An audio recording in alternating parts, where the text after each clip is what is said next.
25 मे 2024 रोजी आम्ही 23 गाढवांची सुटका केली आणि सोलापूर येथे 2 वीटभट्ट्या गाढवांपासून मुक्त केल्या। संदर्भासाठी मागील महिन्याच्या सुरुवातीला एका वीटभट्टी मालकाने आमच्या प्रेरणेने त्याची वीटभट्टी गाढव मुक्त केले। सुटका करण्यात आलेल्या 23 गाढवांमध्ये 5 बछड्यांसह त्यांचे पुनर्वसन करण्यात आले आहे। 20 गाढव माद्या असून 3 नर गाढव आहेत।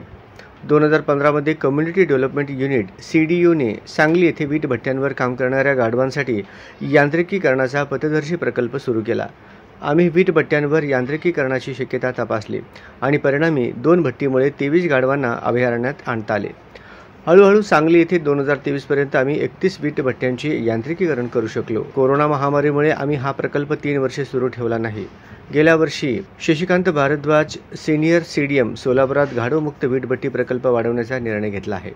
एकट्या सोलापूर जिल्ह्याच्या जवळपास 65 वीटभट्टी आहेत आणि सुमारे 1200 गाढवांना अपुरे अन्न, पाणी आणि विश्रांतीसह अत्यंत उष्णतेमध्ये वीटभट्टीवर भार टाकावा लागतो।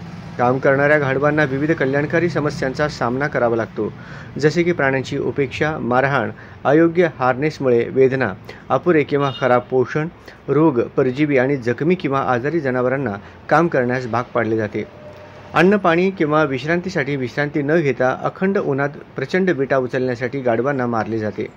हे ओझे सहन केल्याने वेदनादायक चॅफिंग जखमा, जखमी सांधे, थकवा, निर्जलीकरण आणि अगदी कोलमडणे देखील होते। गाढवांना दररोज 9 ते 10 तास काम करण्यास भाग पाडले जाते आणि त्यांच्या पाठीवर जड विटा ओढल्या जातात, ज्यामुळे त्यांना दुखापत होते आणि पांगळे होतात। इतर प्रचलित समस्या म्हणजे आरोग्य सेवांची अनुपलब्धता आणि त्यांच्या गाढवांची चोरी। शशिकांत भारद्वाज आणि भीमाशंकर विजापुरे सिनियर AWA यांनी गाढव मालक आणि वीटभट्टी मालक यांच्याशी अनौपचारिक बैठकीनंतर आम्ही सोलापूर येथे 4 संभाव्य लाभार्थ्यांची निवड केली।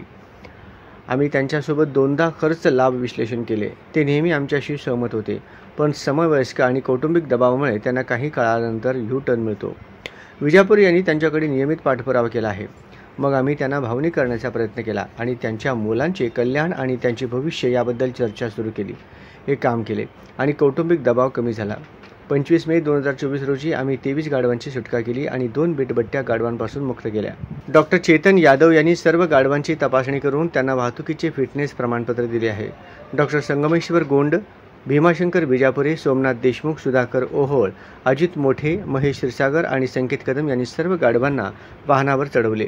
अजित मोठे आणि विजापुरे यांनी सोलापूर ते HRB बेळंकीपर्यंत वाहनाद्वारे घेऊन गेले। अखेर सोलापूर येथील 2 वीटभट्ट्या गाढवमुक्त झाल्या आहेत।